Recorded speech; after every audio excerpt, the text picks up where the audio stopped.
País, buenas noches, Oye País, yo soy Rudy González, gracias por su compañía.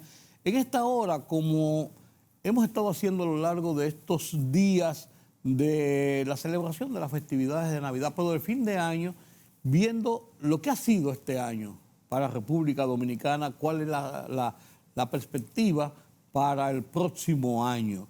Y hemos analizado diferentes estamentos de la vida cotidiana del país. Hoy les tengo un conversatorio que apunta a ser interesante e instructivo, un conversatorio sobre la situación de la política nacional, la evaluación así por encima del gobierno del PRM, porque mi invitado, Héctor Guzmán, un hombre de la vida política nacional de todos los tiempos, es un dirigente del PRD y fue de los constructores del PRM en el liderazgo de Luis Abinader e Hipólito Mejía, en principio en el 2014. Y aunque él volvió a su PRD original y no siguió en la ruta del PRM, pero sí conoce las interioridades del partido, del liderazgo y de mucha de la gente que está en el entorno de lo que es la ejecución de gobierno en este periodo que comenzó el 16 de agosto del 2020, en medio de la pandemia, en medio de un proceso electoral muy complicado durante el 2020, con elecciones divididas, unas elecciones fracasadas en febrero, después en medio de la pandemia, comenzando la pandemia en marzo del 2020 y luego en el epicentro del desarrollo de la pandemia el 5 de julio, para asumir la presidencia el 16 de agosto y comenzar a administrar una crisis. Pero ya este gobierno, la conformación política, se ve en un año propio, en un año calendario propio 2021. Y por eso con Héctor Guzmán me permito analizar algunos de esos tópicos, de esos estamentos de la vida nacional en el orden político, económico y social, principalmente en el orden político. Converso con Héctor Guzmán después de la pausa.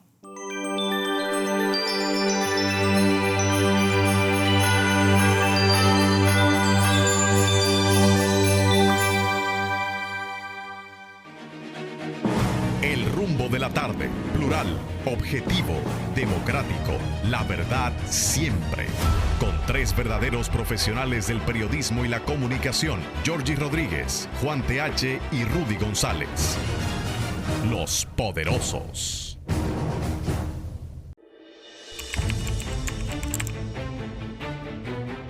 Periodismo de investigación, columnas, opinión, análisis, reportajes de fondo.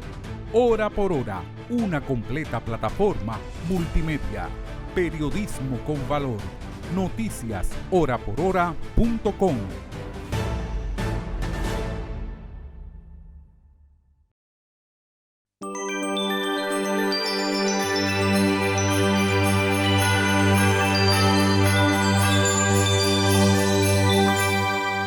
Gracias por continuar con nosotros aquí en Oye País. Como les había dicho antes de la pausa, para mí es un honor, un privilegio conversar con un viejo amigo, con un hombre de la comunicación nacional, porque aunque él dice que no le gusta que le digan comunicador, están las líderes de la comunicación y además ha sido un comunicador nato de toda la vida. Héctor Guzmán, un hombre ligado a la política, a un partido siempre, ha sido muy fiel en su partido y en su forma de pensar también, en un estilo muy personal y muy liberal de ver las cosas. No es un hombre eso que dicen yes man, yes man, yes man, sino que al contrario, tiene problemas a veces por sus posiciones, coherencias y disidencias. Buenas noches, Héctor. Gracias por estar con nosotros. Saludos a ti, Rudy. En estos tiempos que estamos aquí de Pascua. De Pascua, sí, pero en pandemia. En pandemia. Oye, segunda Navidad en pandemia. Sí, para que ¿Quién nos iba a decir que íbamos a pasar? Y como un rebrote de 2 años, sí. De una hora variedad diferente, ¿no? Omicron. Omicron, una cosa rarísima. Sí, bueno. Todas las cosas raras vienen. Héctor, si conversáramos sobre tu visión de cómo ha sido este año que no podemos decir post-pandemia, sino en pandemia un poco más atenuada que el pasado, porque el pasado fue terrible. ¿Cómo tú puedes enjuiciar este año desde la óptica de un gobierno que este es su primer año realmente en su presupuesto, dentro de sus ejecutorias y en lo que ha sido el devenir de la actividad política? Y después entraremos quizás en puntualizaciones más específicas, pero un panorama general. ¿Cómo tú has visto el país? Mira, la verdad es que la pandemia de por sí trajo una situación no conocida por todos los actores, vamos a decir, no solo en República Dominicana, sino en el mundo. Nos sorprendió a todos. A todos. Inclusive nos ha cambiado a todos. En el accionar político hay un cambio grandísimo.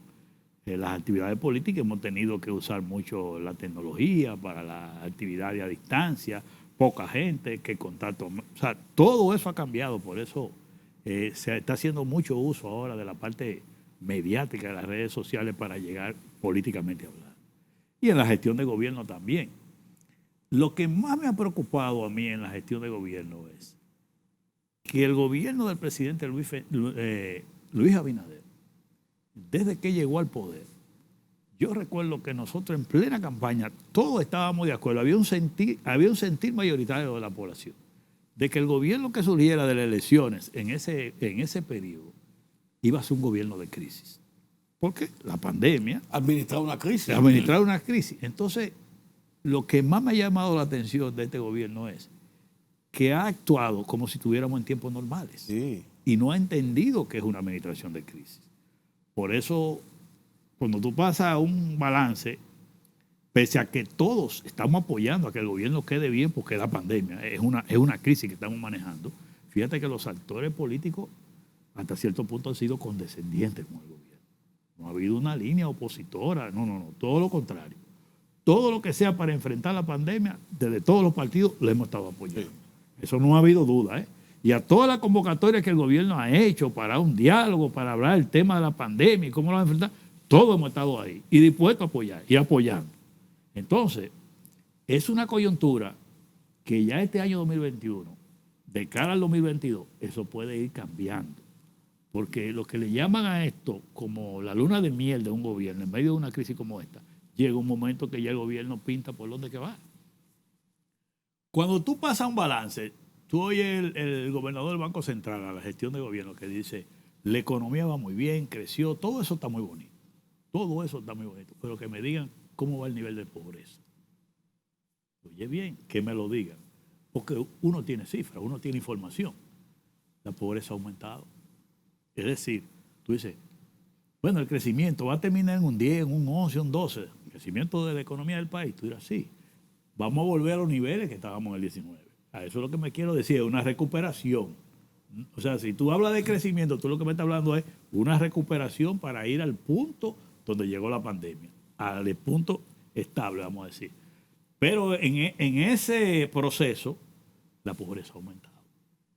Una pobreza que venía en disminución. Que venía en disminución, pero entonces, ¿qué pasa? Que con todas las medidas que se han tomado de reducir la famosa asistencia social, la famosa apoyo social a todo este desempleo, a toda esta gente que no tenía que hacer nada, entonces eso ha golpeado los niveles de pobreza. Entonces, a mí me preocupa la gestión de gobierno de Luis Abinader en esa parte, de que no se ha entendido que estamos en una crisis. No hemos salido de la crisis todavía, vamos en recuperación, pero estamos en la crisis. ¿Por qué? Porque estamos tratando de llegar a los niveles del 19, donde estaba en cierta situación normal. Y todo apunta a que la pandemia no se va por ahora. O sea, el COVID no se va por ahora. Entonces, si tú no entiendes que estás manejando una crisis, que estos no son momentos para grandes cosas, sino para salvar vidas, para un tema de salud, para un tema de mantener la estabilidad social y política, tienes que entenderlo. Tú tienes que irte a cosas, como le hemos dicho nosotros, menores, pero fundamentales. Puntuales. Puntuales. A ti te dicen, ¿qué te dicen las encuestas? Si tú te pones a ver a este mes que se han hecho encuestas, te dicen, mira, los problemas, 3 principales problemas que la gente se está enfocando es desempleo. Desempleo, seguridad. Inseguridad y costo de la vida. Y costo de la vida, sí. Entonces tú te pones a ver las medidas de acción del gobierno, tú estás en expediente de corrupción. Eso debe estar en el lugar número 7 u 8. 7. La última encuesta que yo vi, con un compendio de encuestas, lo vi precisamente a principios del mes de diciembre, estaba en el lugar número 7. Sí, entonces todavía ahora, esta semana pasada yo vi 2 trabajos y te habla de lo mismo, de que el tema de la corrupción sigue, que la gente tiene la inquietud. Esos son 3 problemas que a veces en un mes se coloca uno encima de otro, Sí, todo, o sea, varía. pero son los 3 problemas. Pero son los 3 problemas. Entonces tú te preguntarás, un gobierno en medio de esta situación de crisis que te está diciendo la población cuál es su problema, esos 3 problemas cada vez están siendo más agudos. Más agudo. Entonces, cuando venga ahora el 2022, que vamos a entrar en un año que comienza a calentarse la política, Sí. eso crea un ambiente un poco difícil para una administración que se ha caracterizado por lo que yo he dicho, que no ha entendido que es una crisis que tiene que manejar. Y lo segundo, yo veo mucha improvisación. Parece que estamos pagando el novicial de los funcionarios de poca experiencia de Estado. No, pues ya hay un año completo. Pero tú sabes, de una gestión completa. Tú sabes, Rudy, que Balaguer, el difunto, decía, a gobernar se aprende gobernando. Sí. El que viene novato de un año con un Estado que no era como antes, con muchísimos procedimientos y cosas así, al año y pico no creo que hayan aprendido lo suficiente. Porque inclusive en gente joven, cuando llega al gobierno, está como el que le ponen un juguete nuevo, un rey, Sí. que comienza a disfrutar un tiempo y después que aterriza en el Sí, puerto. en la realidad. Y yo he visto eso en algunos. Yo conozco a todos esos muchachos que son amigos míos y cosas así, que trabajan con nosotros. Y yo veo, los noto que hasta en la forma de caminar y de hablar se nota cierto comportamiento del disfrute del puesto. Y eso es natural, eso es normal cuando tú comienzas por primera vez. Pero es una crisis que estamos. O sea, a mí me luce que eso tendrá que aterrizar más. El presidente Luis Abinader, la gente dice, por un hombre que trabaja mucho, que sale mucho. A mí no me gusta mucho eso. ¿Por qué? Porque yo te voy a decir una cosa. ¿Y el despacho, quién lo cuida? Donde tú tienes que tomar decisiones. Este es un país que el presidente de la República, hasta el más mínimo tema de la frontera de un pueblecito, va donde el presidente de la República. Y un presidente tiene que dedicar mucho tiempo a la famosa burocracia para tomar decisiones. Un régimen presidencialista totalmente. Óyeme, los presidentes se organizan. Dicen, yo tengo salida tal día. ¿Tú recuerdas de Balaguer? Balaguer salía los jueves. Sí. Un veterano como Jueves ese. y sábado. Y sábado. Sí. Darío te lo hacía esporádicamente y venía de una vez al despacho. Y el fin de semana. Y el domingo, los famosos visitas sorpresa. Pero en Palacio hay que sentarse a gobernar ahí, a tomar decisiones. Yo oigo mucha gente que alaba mucho, que el presidente sale mucho, que mucha actividad. En cambio, yo me preocupo. Por mi experiencia que uno tiene, el haber estado al lado de un Jacobo Marluta, de un Peña Gómez, de Hipólito Mejía, que a mí me ha tocado estar antes, yo me preocupo. Porque para tú gobernar también necesitas mucho horario de Palacio. Mucho. Para tú darle seguimiento a tu gabinete. Al día a día. Al día a día, porque tú tienes que llamar a fulano, ven acá. ¿Qué pasa con las informaciones que tú tienes? ¿Qué pasa? Tú sabes que el jefe de la policía hay que verlo todos los días por la mañana. Eso es así. Tú sabes lo que pasa y que el hombre se sienta apoyado, pero también corregirlo. Porque la línea de la policía, me decían a mí. En la cara del gobierno. Me decía a mí, cuando Jacobo Marluta gobernó en los 40 días, que fue la primera vez, yo estaba muy jovencito, que yo vi un jefe de la policía decirle, presidente, nosotros somos como usted diga. Si somos fuertes, somos fuertes. Y si somos suaves, somos suaves. Y de ahí para allá yo comencé a ver, es que la línea presidencial, no hay duda de que influye. Hay que se baja la línea. Claro, igual que los ministros, que toman decisiones, te falta fondo, yo necesito resolver esto, entonces se mueven los mecanismos palaciegos para resolver temas, y eso lleva tiempo. Y así tú vas conociendo a los funcionarios, le vas dando seguimiento y cosas así. Y te evita una serie de cosas que después explotan. Sí. Eso se llama prevenir. Entonces tú tienes que irte con las prioridades. Como te digo, hay gente que celebra mucho, que el presidente sale mucho y yo me estoy preocupando. ¿Cómo tú ves la oposición política? Hablando directamente de política. Tú me hablas del gobierno. Sí. Ahora te voy a la hablar. oposición política en cuanto a el equilibrio de fuerzas. Mira, yo pienso que aquí en política cada quien tiene su estrategia. El gobierno tiene su estrategia, trata de ponerte punto de agenda, tiene sus planes. Y otra cosa es el partido. El partido del gobierno tiene otra cosa que la podemos analizar, que vienen ahora. Que no la vamos a analizar. La vamos a analizar, porque esas son cosas ahora. El gobierno tiene su estrategia, los partidos de oposición tienen la suya. Pero el PLD ha trazado una estrategia de organizarse. Y eso es correcto. Ellos no se han perdido, no se han dejado distraer de lo que es organizarse internamente. Por eso fíjate que ellos eligieron su dirección nacional. Le falta elegir abajo ahora, y me imagino que lo terminarán en enero, febrero, en esa parte. Nosotros en el caso del PRD nos hemos dedicado también a organizar la casa, porque si tú no organizas tu ejército, tú no puedes ir al combate. Claro. Entonces, la línea de los partidos de oposición ha sido, primero, en esta parte, tú no puedes aparecer confrontando muy fuerte al gobierno, porque la gente entiende que al gobierno hay que darle su chance, su oportunidad para enfrentar los problemas. Si te vas a una línea contraria, pierde apoyo. Entonces tú tienes que manejarte con esa ola. ¿Qué te lo dicen las encuestas también? Bueno, pero no puedes descuidar organizar la casa para ir ahora al 22.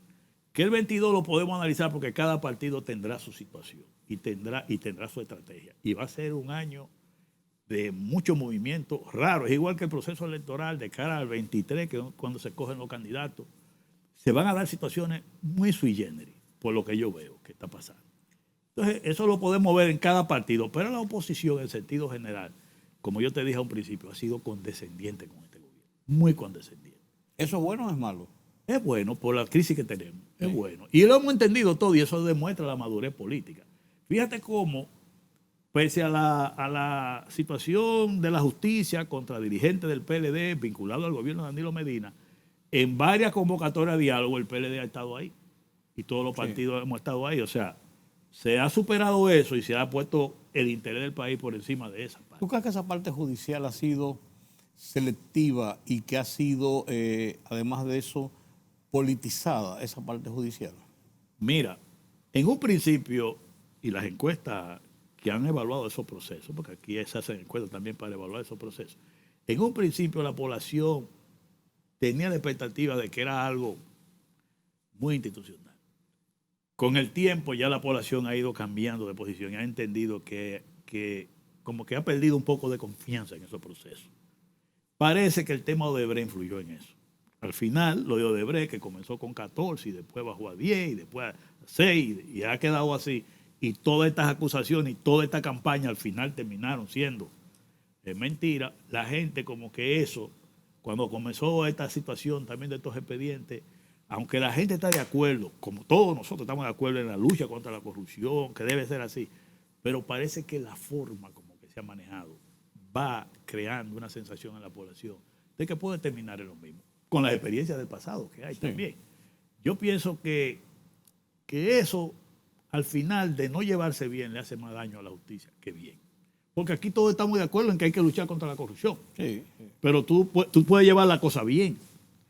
Cuando tú ves toda esta andanada, como yo digo, esta fábrica de auditoría a mí me preocupa.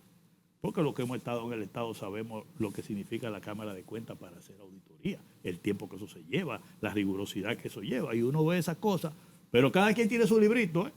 Cada quien tiene su librito y al final lo que importa son los resultados. Los resultados. Al final son los resultados. Las consecuencias. Sí, porque todo tiene su consecuencia. En la lucha contra la corrupción nosotros estamos de acuerdo, vamos a decirlo claramente. Ahora, con resultados. Y yo creo que hay que evitar lo que pasó en Brasil. Que al final de cuentas, los resultados te dicen a ti que la justicia sale más débil que fortalecida, porque el proceso se manejó mal. Cuando tú lo manejas bien, la justicia sale fortalecida. Y eso es lo que hay que evitar. Y en el caso de los partidos políticos, yo se lo digo a muchos de los dirigentes políticos de otros partidos. Por ejemplo, antes el juez Moro, él era el gran paladín, sí, un héroe, terminó siendo funcionario del gobierno, terminó saliendo de ese mismo gobierno y ahora... No vale una guayaba. No, y está aspirando a ser candidato presidencial. Porque ya se debió el fondo, que era lo que perseguía. Y así pasó con el de España, Garzón, que sí, terminan siendo héroes y al final... Villanos. Entonces eso hay que evitarlo. Y yo no es que esté de acuerdo de que con claro, que haya impunidad, nada de eso. Y cuando lo hablo de ese tema, que yo lo hablo con mucha gente que me trata de ese tema, y digo, mira, como político, a mí me ha tocado pagar un precio por ser honesto en la actividad política. Yo soy de lo que más estoy de acuerdo con la lucha contra la corrupción, contra que cualquiera que ha manejado fondos públicos, si metió la pata, que lo condenen. Ahora, si es inocente, porque también tú tienes que cuidar la forma.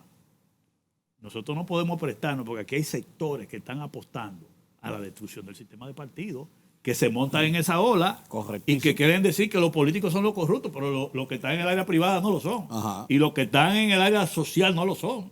Y hay que tener cuidado. Entonces, por eso yo digo, yo no me presto a esos juegos, porque aquí hay sectores que se llaman, entre comillas, sociedad civil, que apuestan a que ellos se presenten como la solución de los problemas del país, Claro. en detrimento del sistema de partidos políticos. Y en eso yo no me pierdo. Lo hemos visto. Lo hemos visto y lo conocemos, Sí. porque nosotros hemos estado junto con ellos, que comienzan con una serie de demandas y una serie de movilizaciones y al final terminan pidiendo candidatura. Marcha Verde. Y- Marcha Verde. no, pero que yo lo Pues conozco. digo, que es el ejemplo que El tenemos. ejemplo más reciente. Más reciente. Busca donde están todos. Y que fue un gran movimiento. Y busca donde están todos. Así es. Busca donde están todos. Así Pero es. que yo lo vivía, porque yo, muchos de esos actores, cuando estábamos a veces en actividades, al final me planteaban a mí, cuando yo estaba con el presidente Mejía, llame a ver al presidente Mejía. Y cuando yo se lo llevaba, de los 5 o 6 que estaban ahí, 4 querían candidatura y le decían, nosotros queremos ser senador, nosotros queremos ser... Y yo digo, míralo ahí. O sea, no se quieren meter a los partidos a hacer actividad partidaria para aspirar, entonces te hablan de una sociedad civil para entonces aspirar e ir al gobierno. Y ese cuento no lo sabemos Ya demasiado. no lo sabemos. Demasiado. Hay temas que tenemos que abordar todavía en concreto. Y es el tema de ese análisis partido, posición política del país y hacia dónde el fortalecimiento del sistema político está fuerte. El sistema político está fuerte, está débil, está más o menos ahí. ¿Hacia dónde va ese sistema? Les prometo esta continuación del conversatorio después de la pausa.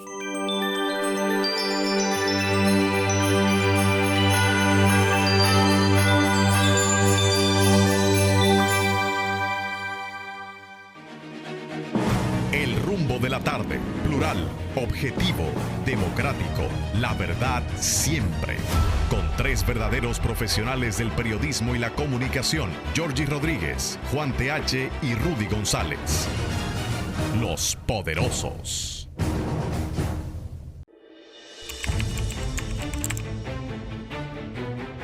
Periodismo de investigación, columnas, opinión, análisis, reportajes de fondo. Hora por hora, una completa plataforma multimedia. Periodismo con valor. Noticias horaporhora.com.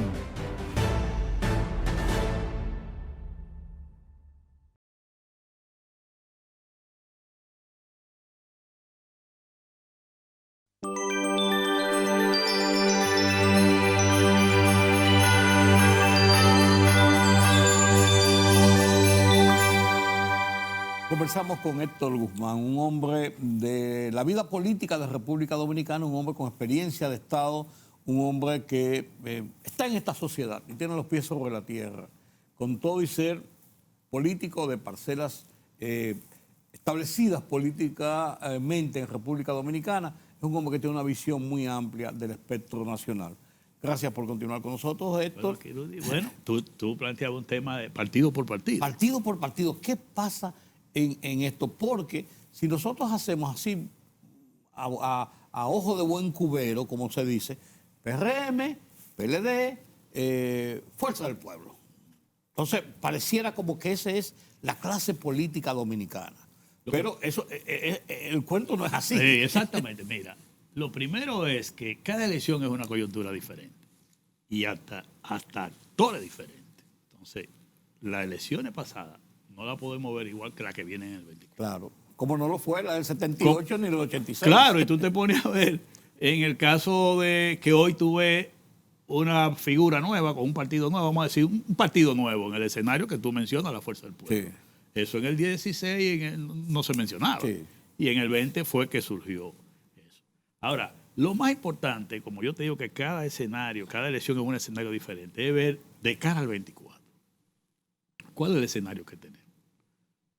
Mira, comencemos por el partido de gobierno. El partido de gobierno fue un partido que surgió de 2 corrientes políticas del PRD.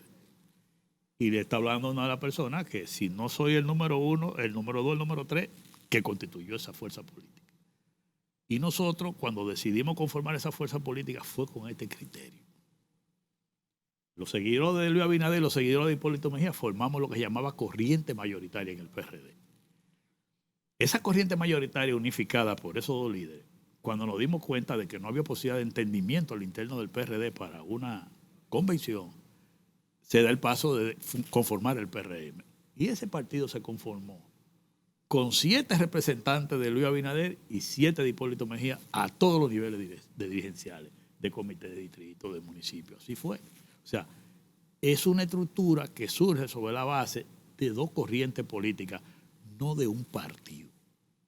Es una maquinaria electoral detrás de un candidato, de una fuerza política, de 2 líderes, vamos a decir. Ese partido ahora, por primera vez, estando en el gobierno, tiene para el año que viene, a principio, antes de mayo, vamos a decir, de enero a mayo, que elegir sus autoridades, que vencen. Tiene que elegirlas. Y eso va a implicar un gran desafío para ese partido. Ya eso lo hizo el PLD, ya eso lo hizo la Fuerza del Pueblo.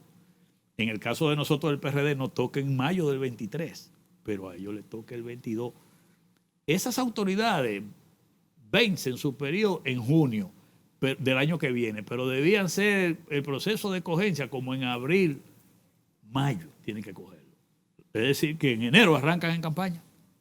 En campaña interna. Y en una organización real del partido, no como una estructura electoral. Exactamente. Y sobre todo estando en el gobierno, la mayoría de sus dirigentes funcionarios del gobierno. Van a vivir una experiencia totalmente nueva para ellos. En ese caso. Vamos a ver qué va a pasar ahí. Es decir, que ese partido primero tiene que superar ese desafío para colocarse de cara al 2024. De cara al 2024, ese partido, con ese desafío por delante, hasta ahora la figura que tiene para candidato es el presidente Luis Abinader. Si de aquí a allá no surge una cosa diferente, pero la política es cambiante. Uno sabe de hoy, no sabe de mañana. Pero en este momento eso es lo que se vislumbra. Pero su primer desafío es el interno, para la escogencia de su dirección, y el segundo tendrá que definir el candidato que puede ser presidente. Luis Abinader. Puede ser, pero eso no está todavía definido. Pueden surgir otros aspirantes. Ese es su desafío. Muy fuerte, en el 22, que lo tiene, y después el 23 el candidato presidencial. En el caso del PLD, que va a tener que tener una estrategia también propia, porque yo te digo que cada partido tiene su estrategia, van a tener ellos que culminar su proceso a principio de año a nivel de abajo, de las direcciones, de lo que ellos llaman su comité intermedio. Los comités intermedios, sí. Ahí tienen ellos que llegar, porque ellos hicieron la parte de arriba, pero no han hecho eso. Pero eso se le llevará a ellos hasta febrero o marzo a hacer eso. Y definir su candidato presidencial. Porque ¿cuál es el gran problema del PLD? Que no tiene definido un candidato presidencial. No hay un liderazgo con vocación de poder. Exacto, que ellos puedan unificar su fuerza en torno a una opción de poder. Entonces, es complicado. Si lo dejan para el 23, puede ser muy tarde. Sí. Porque los otros tienen definido candidato. Sí. Por ejemplo, la Fuerza del Pueblo tiene definido a Leonel. Es un partido estructurado en torno a una candidatura de Leonel Y Fernández. hasta ahora se perfila el presidente por el PRM. Entonces, en el caso del PLD, no tiene esa definición. Ellos tendrán que definir una estrategia. Hay algunas fórmulas que uno la sabe, yo no la puedo decir porque ya no son asuntos asuntos de ellos. Muy internos. Hay fórmulas que las leyes y los estatutos de ellos te permiten poder superar una situación que es política más que legal. Oigan bien lo que yo estoy diciendo. Es de percepción, de manejo político más que legal. Oye bien, porque ¿cuál es el problema de ellos? Que los otros partidos tienen candidatos definidos y ellos no lo tienen definido con tiempo. Entonces es una situación política más que legal. Y eso le pueden ellos buscar una solución política, no legal. Sí. Porque son dos cosas diferentes. La política, lo político pesa más que lo legal. Porque después de lo político se le aplica la fórmula legal. Claro, nosotros, la acomodas por así lo que decirlo. estamos en política, cuando definimos estrategia y tomamos decisiones políticas, es decidimos una cosa y le llamamos al abogado, mira, dámele la fórmula legal a eso. Resuélveme eso. Resuélveme legalmente, búscamele la vuelta legal a eso. Sí. Pero son decisiones políticas. Entonces, ahí le falta al PLD y eso tendrá que decidirlo en el 22. Claro. Por eso ellos han hablado de adelantar esa escogencia interna, aunque no sea la escogencia oficial que tienen que presentar en el tiempo que parece que todavía ellos no han podido hablar de eso muy claro porque parece que todavía no tienen la fórmula política. No, pero ese más o menos es el perfil el mensaje que ellos están dando. Sí, ese es el caso del PLD que definirá su estructura abajo en el 22 y definirá esa parte política de la figura que ellos tendrán que hacerlo porque necesitan con tiempo identificar esa figura. Porque tú sabes que con los tiempos de ahora los partidos crecen con las candidaturas. Oye, qué cosa más grande. Sí. O sea, la política ha cambiado mucho. Antes la gente era fanático de los partidos. Ahora tú tienes una estructura partidaria que es fundamental para conducir candidaturas que son las que atraen al electorado. Sí. Es una cosa que ha cambiado totalmente. Entonces eso le falta al PLD resolver ese tema político. En el caso de la Fuerza del Pueblo, y voy por partes definiendo, tiene una gran disyuntiva. Ellos tienen una figura política conocida y cosas así, pero no hay una estructura política poderosa como es el PLD. Claro. Y como es el PRM, claro. O sea que convertir esa candidatura en una fuerza política poderosa no es tan fácil. Porque ellos han dejado incluso entrever en entrevistas sus dirigentes, y ellos han dicho como que si el PRM pudo hacerlo, que se formó en el 14 y pudo llegar al poder, ellos pueden haberse formado en el 19 y poder llegar al poder en el 24. O sea, pues las cosas no se extrapolan. Es que no son iguales. Lo que pasa es que del PRD, la corriente mayoritaria que yo te dije ahorita, de los dos líderes, que se desprendió, se llevó el 85%. O sea, vino con la estructura. Y nosotros nos permitió, porque el PRM se estructura en el 14, pero nosotros desde el 13 formamos la corriente mayoritaria y lo hicimos como una estructura que estuviera preparada para en cualquier momento hacer los partidos. Sí. Y le está hablando uno de lo que tuvo que ver con ese diseño. Claro. Entonces, en el caso de la Fuerza del Pueblo, no es así. No. Porque es una minoría que se fue a una franquicia partidaria, que fue lo que hicimos nosotros en el PRM, que tuvimos que utilizar una franquicia, pero era para ponerle el uniforme a una estructura que ya existía. Sí.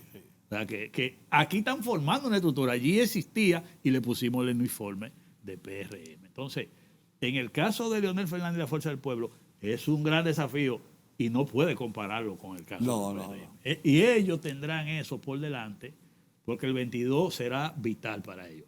Si no crecen el 22 lo suficiente para hacer opciones de poder, en el 23, pues está seguro. Y la realidad es, Héctor, que diciendo que yo juramenté 2.000 o 3.000, eso no es un crecimiento. El crecimiento es otra cosa. Claro, eso es parte de la propaganda interna. Eso ya lo sabemos, que eso es parte de manejo mediático. No, porque la gente te dice, la gente que no conoce las intríngulis de los partidos, pues esa gente están creciendo todo lo que da, porque toda la semana llevan una gente.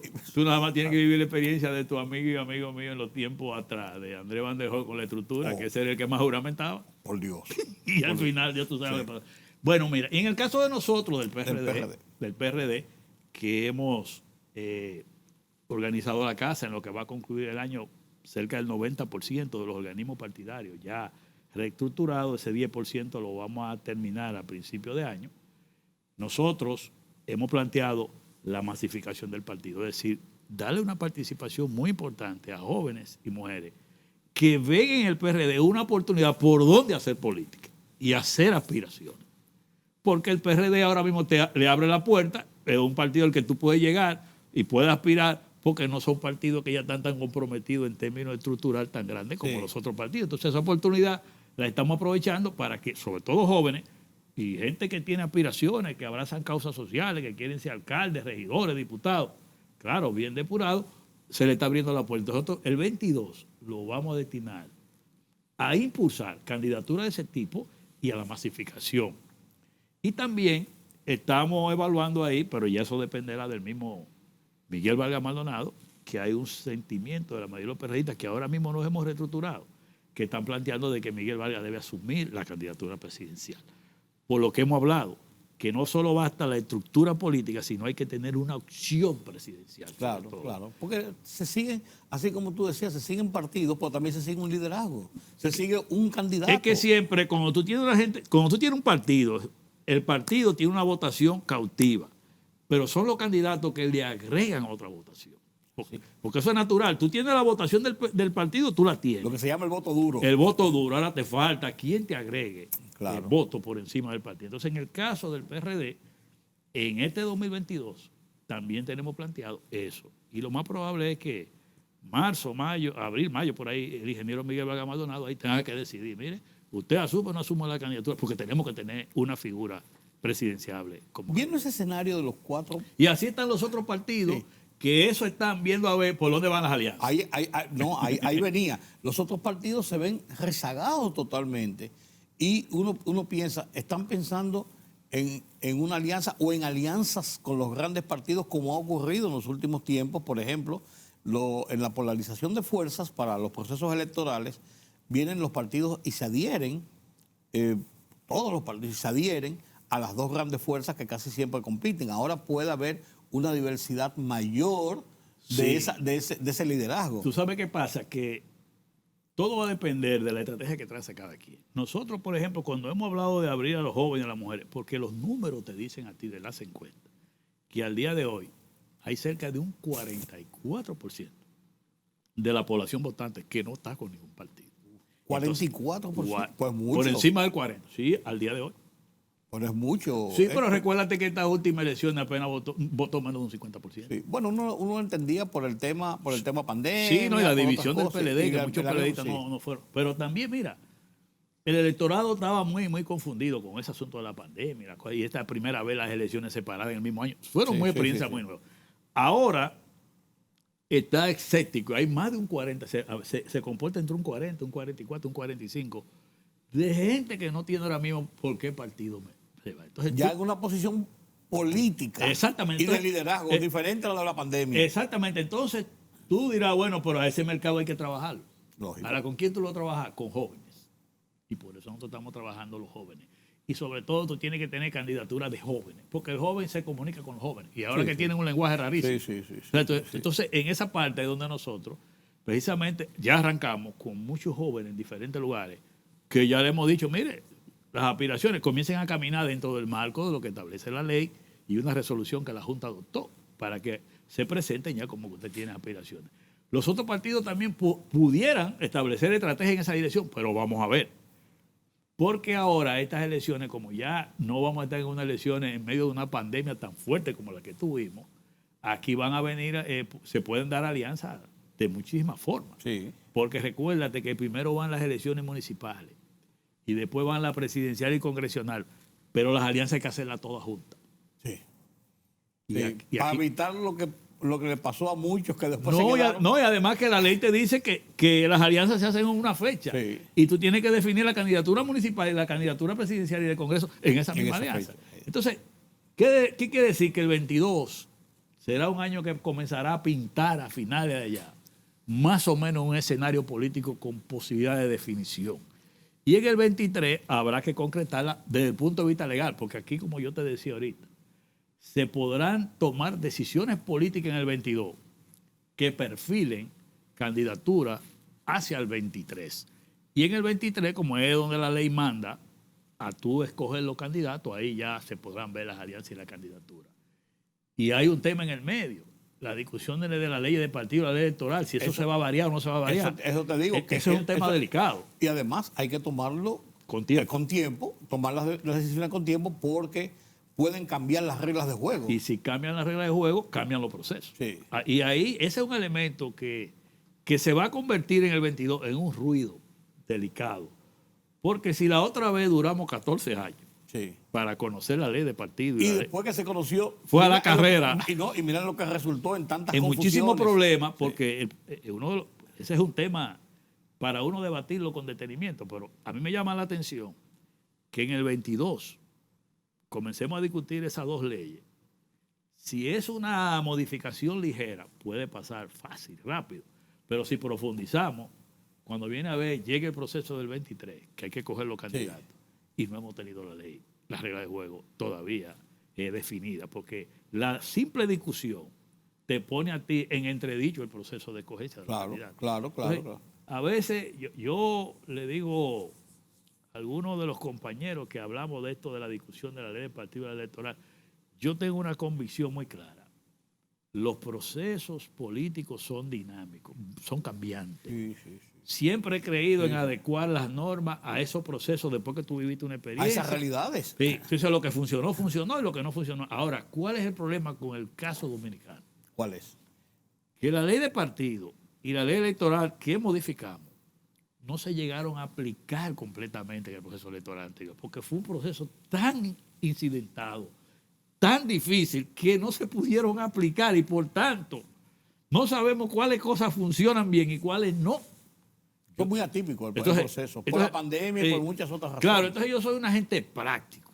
Si tú me preguntaras a mí, con sensatez, ¿qué tú piensas? Yo me fuera con lo que hay. Me fuera con lo que hay. La ley electoral vigente y la ley electoral de partido, yo me fuera.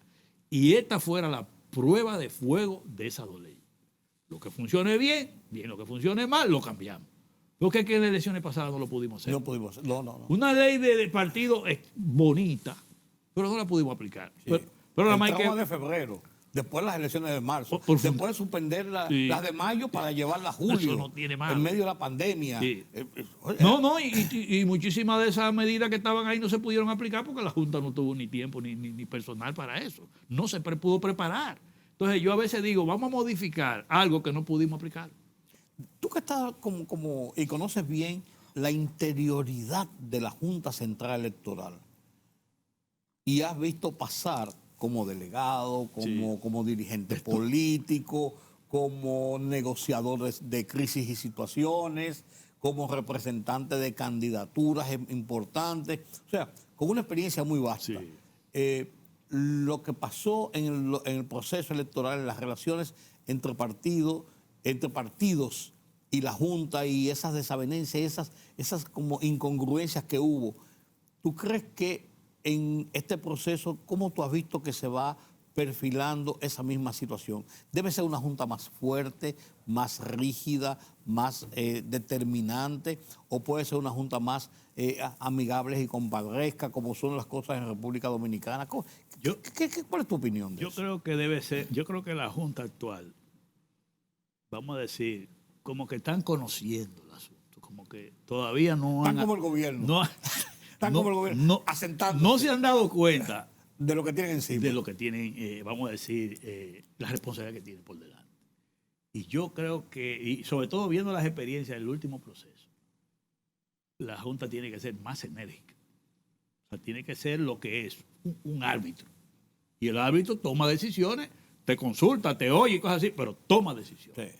Pero como que todavía están, o yo soy que hago y después los partidos que opinen. Así no. Tú consultas los partidos. Tú oyes, consultas, pero tiene que tener una autoridad que se imponga. Por ejemplo, ahora lo que estamos viendo es el proselitismo político. Y que si hace, que si no hace, que si no. Señores, esto es lo que dice la ley. Bueno, vinieron con una resolución que mira, que pueden hacer reuniones en sitios cerrados, qué sé yo qué. No.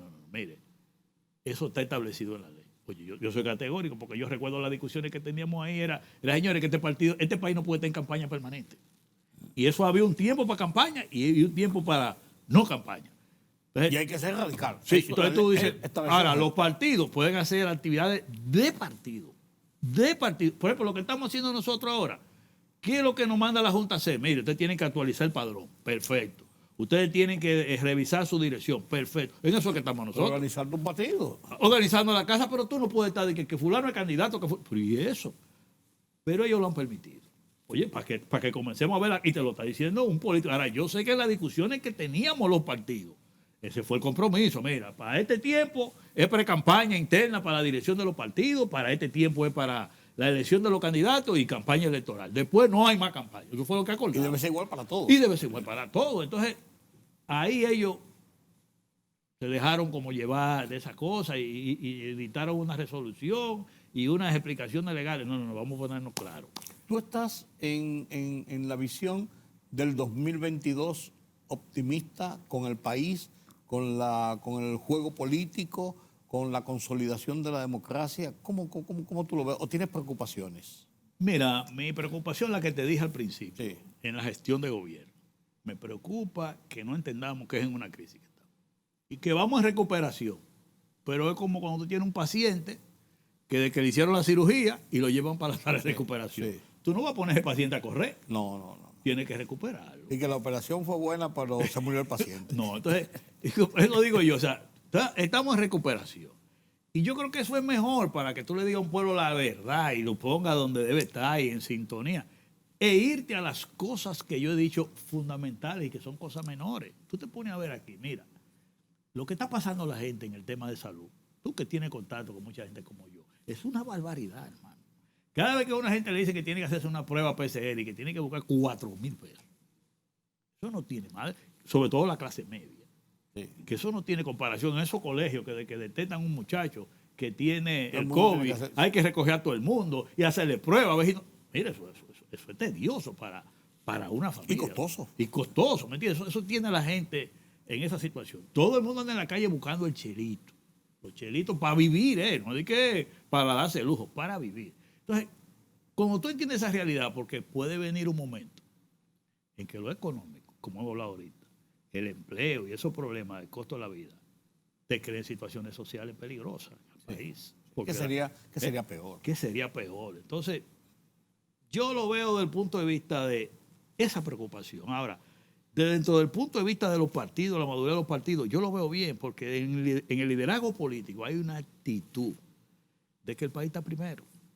Y es más, mira, nosotros que hablamos con los partidos diferentes, porque yo tengo buena relación con los partidos, hay un consenso de los partidos de que nosotros no podemos permitir que Luis Abinader fracase, que fracase como que sea una situación que tú no puedas controlar, porque pese a que es un presidente joven, que es nuevo, primera vez que está administrando, nos decimos, o sea, todo dentro del marco de la democracia, pero no al extremo de que vaya a fracasar, que se lleve el sistema de partidos por delante, ni que fracase el PLD, ni que fracase el PRD. Todos estamos de acuerdo en que el sistema de partidos hay que preservarlo. Porque ese es el equilibrio de la Porque democracia. esa es la democracia, ¿me entiendes? Que si tenemos que hacer una oposición es para garantizar un equilibrio, inclusive que es una oposición constructiva, de crítica constructiva, y que cuando llegue la campaña el electorado decida.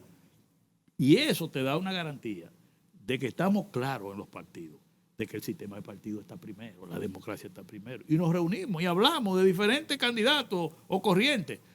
Eso se está usando mucho. Yo participo en muchas reuniones y hablo con la gente de PLD, con la gente de la Fuerza del Pueblo, con la gente del PRM, y nosotros nos juntamos y hablamos y todo, y nos decimos lo que tenemos que decir ahí. Pero a la hora, por ejemplo, con el problema de la crisis de Haití, ahí nos unificamos, nos pusimos de acuerdo y dijimos, no, hay que apoyar la medida del gobierno de preservar la frontera, de la seguridad de los ciudadanos, y eso hay que hacerlo, y aplicar la ley de migración. Todos estamos de acuerdo en eso. O sea, tú ves una actitud de los partidos de oposición que si hubiese sido en otro tiempo, tú dices, bueno, que asuma su responsabilidad. Es un problema del gobierno. Sí, pero ahora no, ahora nos convoca el presidente y decimos, no, nos quitamos todo y estamos de acuerdo en él. Es así, o sea, que yo desde ese punto de vista el 22, yo lo veo con optimismo, y es bueno que el gobierno también escuche a la oposición, que está en una actitud de crítica constructiva, por lo menos hasta ahora. Y eso es importante. Qué bueno conversar con un hombre del país, un hombre de experiencia que ha vivido en los momentos buenos, en los momentos regulares, en los momentos normales y en los momentos malos también. Y eso le da un marco de experiencia que lo hace propio para poder analizar nuestro país desde todos los puntos de vista, económico, político, social y ahora hasta sanitario, porque estamos en pandemia y hemos aprendido todos de lo que es la salud. Gracias, Héctor Guzmán, por acompañarme. Y yo espero que este conversatorio te haya sido cómodo para poder analizar la situación del país realmente. No, y que esto nos sirva para concluir este año 21 y ver cómo tenemos que actuar del 22. En el 22. En lo político, en lo gubernamental, en lo económico. Ese es el interés de este tipo de programas que a mí me encanta, y hacerlo con gente como tú, que también eres un veterano de estas líderes. Veteranos ambos. Déjalo sin marco de como decía un amigo mío, de que somos jóvenes del pasado. Jóvenes, sí. O adultos, ¿cómo se llama? Adultos mayores. Mayores. Gracias, Héctor Guzmán. Gracias a ustedes por haberme acompañado en este conversatorio con Héctor Guzmán sobre la realidad de República Dominicana en todos sus ámbitos. A ustedes los convoco nueva vez para continuar analizando temas de interés nacional e internacional aquí en Oye País. Será hasta la próxima. Yo soy Rudy González. Pasen un feliz resto de esta noche.